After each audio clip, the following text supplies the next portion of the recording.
হ্যাঁ, good morning. আমার নাম হচ্ছে কিঙ্কর হাসদা। আর আমার অ্যাসাইনমেন্ট টপিক হচ্ছে why do you think cooperative learning is necessary in classroom teaching.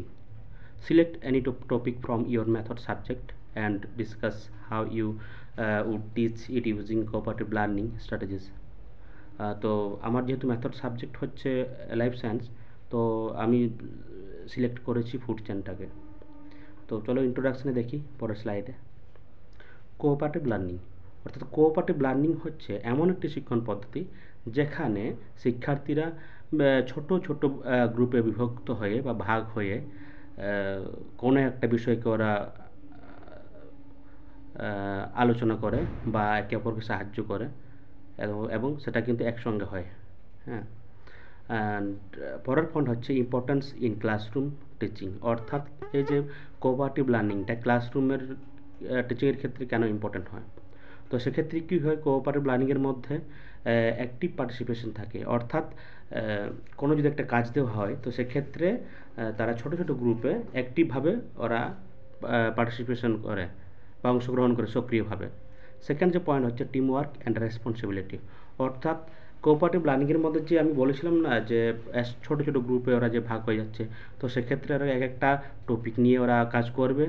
R team work তো হবেই স্বাভাবিক কোঅপারেটিভ লার্নিংয়ে, তো টিম ওয়ার্ক হিসেবে কাজ করবে। আর প্রত্যেকটা যে টিম ওয়ার্ক হিসেবে যেটা কাজ করছে এবং প্রত্যেকটা যে তারা যে গ্রুপ ওয়াইজ ভাগ হয়ে আছে, তো প্রত্যেকজনের রেসপন্সিবিলিটি কিন্তু থাকা দরকার কোঅপারেটিভ লার্নিংয়ে, এবং সেটা নিজের নিজের গ্রুপের তারা কিন্তু রেসপন্সিবিলিটি পালন করবে। আর peer to peer teaching, peer to peer learning অর্থাৎ যদি যে গ্রুপের মধ্যে সবাই তো আর ভালো মেধাবী ছেলেমেয়ে থাকে না, তার মধ্যে হয়তো কেউ একজন ভালো পড়াশোনায়, তার মধ্যে থেকে 3-4 জন হয়তো খুব একটা ভালো পড়াশোনায় নয়, তো সেক্ষেত্রে কী হবে, সেক্ষেত্রে তারা কিন্তু সেই ভালো বা মেধাবী ছেলেটা কিংবা মেয়েটা বা শিক্ষার্থী, তারা সে যেহেতু এদের থেকে বেশি জানে, তো তাদের সেই আলোচনা করে কোঅপারেটিভ করে সেই বিষয় সম্পর্কে ওরা কিন্তু জানতে পারে যেটা তাদের দুর্বল আছে।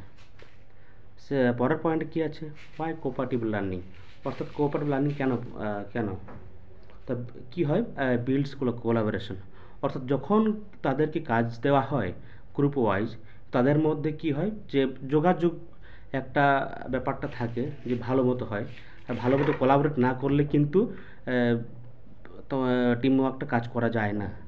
তো সেক্ষেত্রে এদের ক্ষেত্রে কোলাবোরেশনটা বিল্ড হয়, ভালোভাবে কোলাবোরেশনটা তৈরি হয়ে যায়। এনকারেজ ক্রিটিক্যাল থিঙ্কিং, অর্থাৎ এক একটা যে সমস্যাগুলো থাকে তাদের, তো সেটা কিন্তু ওয়ান ওয়েতে ওরা ক্রিটিক্যাল থিঙ্কিং করে ওয়ান ওয়েতে ওরা কিন্তু সলভ করে না। এক্ষেত্রে ওরা বিভিন্নভাবে চিন্তাভাবনা করে এবং প্রবলেম সলভ করার চেষ্টা করে। তো এক্ষেত্রে তাদের ক্রিটিক্যাল থিঙ্কিং করার একটা সাহসিকতা তৈরি হয়ে যায়। ইমপ্রুভ কমিউনিকেশন স্কিল, স্বাভাবিক টিমওয়ার্ক করতে গেলে কমিউনিকেশন থাকা দরকার, এবং কমিউনিকেশন না হলে টিমওয়ার্কে কিন্তু কাজ ভালো হবে না। তো টিমওয়ার্ক করলে স্বাভাবিক কমিউনিকেশন স্কিলটা একটু বাড়বে বা ইমপ্রুভ হবে। ক্রিয়েটস রেসপন্সিবিলিটি অ্যান্ড কনফিডেন্স, আমি ইন্ট্রোডাকশন পার্টটাতেই বললাম যে রেসপন্সিবিলিটি দায়িত্বটা কিন্তু এখান থেকে তৈরি হয়ে যায় এবং কনফিডেন্সও তৈরি হয়। পরের স্লাইড হচ্ছে যে যেহেতু টপিক বলেছিলাম ফুড চেন, তো টপিক আমি যেটা সিলেক্ট করেছি ফুড চেন, অর্থাৎ ফুড চেন কোনটাকে বলছি যদি এক লাইনে বলতে চাই, তো এই যে আমরা প্রকৃতির মধ্যে সিকোয়েন্স অনুযায়ী কে কাকে খাবে, এই ব্যাপারটাই হচ্ছে ফুড চেন, মানে বিভিন্ন জীব বিভিন্ন প্রাণীর মধ্যে আমরা কিন্তু সচরাচর দেখতে পাচ্ছি। এবং নিচে তারপর পয়েন্ট হচ্ছে shows energy flow in an ecosystem. তো এখন স্বাভাবিক একটা প্রশ্ন আসতেই পারে যে ফুড চেন পড়াচ্ছি, সেখানে এনার্জি ফ্লোটা কেন এই পয়েন্টটা রাখা হয়েছে। তো ফুড চেন করতে গেলে এনার্জি ফ্লোটা আনতেই হবে। তো একটু যেমন ছবিটা যেটা দেখাচ্ছে এখানে উৎপাদক কারা হচ্ছে, উৎপাদক হচ্ছে গাছ, ঠিক আছে। আর প্রাইমারি কনজিউমার কারা হচ্ছে, এখানে হচ্ছে র্যাবিট খরগোশ, তারপর হচ্ছে স্নেক, তারপরে ঈগল। তো আমরা জানি যে উৎপাদক কিন্তু সব থেকে যারা শক্তি উৎপাদন করে প্রথম, যারা একদম লোয়ার পজিশনে যারা থাকে, তো তারা কি করে, তারা কিন্তু অধিক শক্তি সম্পন্ন হয়, কিংবা এদের কাছে ক্যালোরিটা বেশি থাকে, দিয়ে পরে যারা ওটাকে খাচ্ছে তারপরে কিন্তু শক্তিটা একদম কম হয়ে যায়। তো যদি উৎপাদকের কাছে 100% খাওয়া শক্তি আছে, তাহলে যে প্রাথমিক খাবার মানে প্রাইমারি যে প্রথমে যে উৎপাদকটাকে খাচ্ছে, তো তার ক্ষেত্রে হয়তো তখন 90% হবে, এরপরে তাকে যে খাবে সেক্ষেত্রে 80% হবে, মানে এইভাবে কমে কমে কমে কমে লাস্টের দিকে কিন্তু এনার্জিটা একটু অনেকটা কম হয়। এবার সাইক্লিক অর্ডার এসে পরে আবার সে কিন্তু আবার উৎপাদকে কিন্তু ফিরে যায়। অবজেক্টিভ অফ দ্য লেসন, অর্থাৎ এখানে ফার্স্ট পয়েন্টে কী আছে, understand the concept of food chain, অর্থাৎ এই পদ্ধতিতে পড়ালে বা করলে তো ফুড চেনের কনসেপ্টটা কিন্তু ভালোভাবে বুঝতে পারবে। সেকেন্ড হচ্ছে আইডেন্টিফাইং প্রডিউসার্স, কনজিউমার্স অ্যান্ড প্রেডিটার্স, অর্থাৎ এক্ষেত্রে ওরা উৎপাদককে চিনতে পারবে, খাদককে চিনতে পারবে এবং প্রেডিটার্সকেও চিনতে পারবে। এক্সপ্লেন ইন্টারডিপেন্ডেন্স অফ অর্গানিজমস, অর্থাৎ এই ফুড চেনের মধ্যে যে অর্গানিজমগুলো আছে ওরা কিন্তু একে অপরে ইন্টারডিপেন্ডেন্ট, তো এটা ওরা ব্যাখ্যাটাও এখান থেকে ওরা করতে পারবে বা বুঝতে পারবে।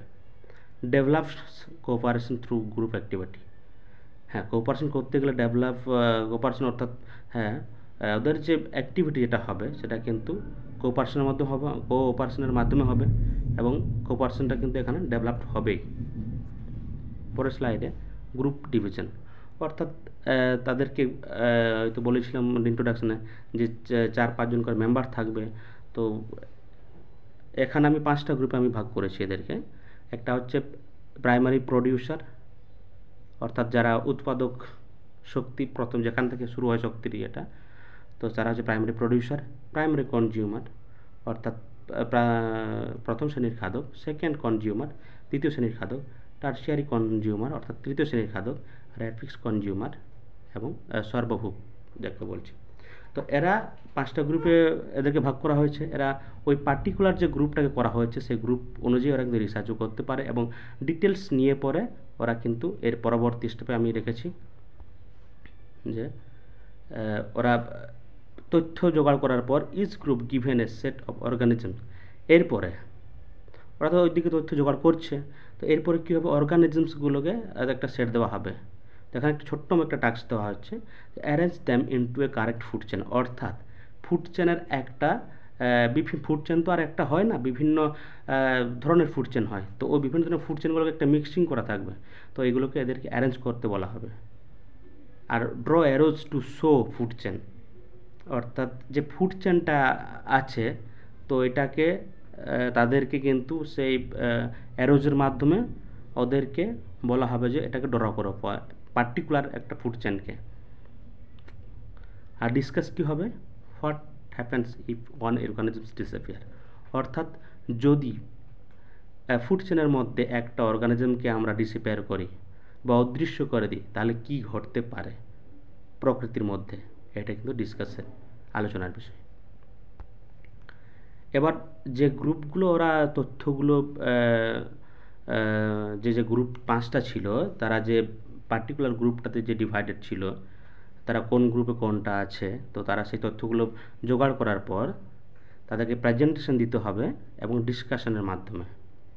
তো প্রথম পয়েন্ট কী আছে, is group presents their food chain, অর্থাৎ প্রত্যেক গ্রুপেই কিন্তু প্রেজেন্ট করবে তাদের যে টপিকটা দেওয়া ছিল কিংবা তাদের যে একটা পার্টিকুলার একটা পয়েন্ট দেওয়া ছিল।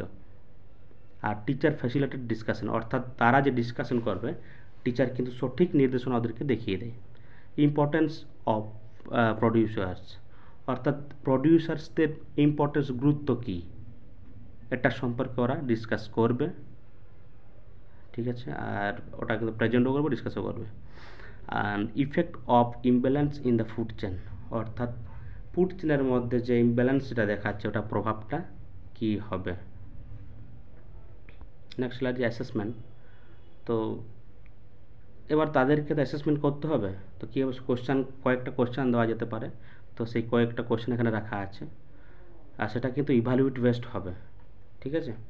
তো who are producers in a food chain, অর্থাৎ তারা রিসার্চও করলো প্রেজেন্টও করলো, তো এবার অ্যাসেসমেন্ট যে কতটা বুঝতে পারছে কি না। Who are producers in a food chain, অর্থাৎ ফুড চেনের মধ্যে আমরা ফুড চেন দেখলাম বিভিন্ন ধরনের ফুড চেন, সেই ফুড চেনের প্রডিউসার ফুড চেনের মধ্যে প্রডিউসার্স কারা, ঠিক আছে। Give an example of primary consumer, অর্থাৎ প্রাইমারি কনজিউমারের একটা এক্সাম্পল বলো, অর্থাৎ প্রাথমিক যে খাদক যারা আছে তাদের একটা উদাহরণ দিতে হবে। 3 নম্বর হচ্ছে what happens if frogs disappear from the chain, অর্থাৎ যদি খাদ্য শৃঙ্খল থেকে একটা ব্যাঙ বা ব্যাঙগুলো যদি অদৃশ্য করে দেওয়া হয়, তাহলে ফুড চেনের কী ঘটতে পারে, বা ফুড চেন কি নর্মালি চলবে। লাস্টে আছে কনক্লুশন, অর্থাৎ food chain maintains balance in nature. ওই যে ফুড চেন যেটা আছে এটা কিন্তু প্রকৃতিকে আমরা যে সুন্দর একটা প্রকৃতি দেখছি, সেটার কিন্তু তার মধ্যে কিন্তু ফুড চেন আছে। তো ফুড চেন নর্মাল আমরা খাদ্য সম্পর্ক যদিও আমরা খুব একটা লক্ষ্য করি না, কিন্তু খাদ্য সম্পর্ক পরিবেশটাকে সুন্দরতম করে তুলেছে এবং মেনটেন্স করে রেখেছে, ব্যালেন্স ধরে রেখেছে ফুড চেন প্রকৃতির। আর কোঅপারেটিভ লার্নিং হেল্প স্টুডেন্টস, অর্থাৎ এই যে কোঅপারেটিভ লার্নিং ছাত্রদের কীভাবে হেল্প করছে, আইডিয়াগুলো শেয়ার করে, বিভিন্ন তাদের যে আইডিয়াগুলো হচ্ছে তারা একে অপরকে শেয়ার করে। আর 2 নম্বর হচ্ছে ওয়ার্ক টুগেদার, একসাথে তারা কিন্তু কাজ করার এটা শিখেও যায়, একসাথে ওরা কাজ করবে। এটা কিন্তু কোঅপারেটিভ লার্নিং না হলে সম্ভব নয়। আর লার্ন অ্যাক্টিভলি, অর্থাৎ তারা কিন্তু সক্রিয়ভাবে শিখতে পারে, হ্যাঁ, যেহেতু এরা টিম ওয়ার্ক হচ্ছে তাই।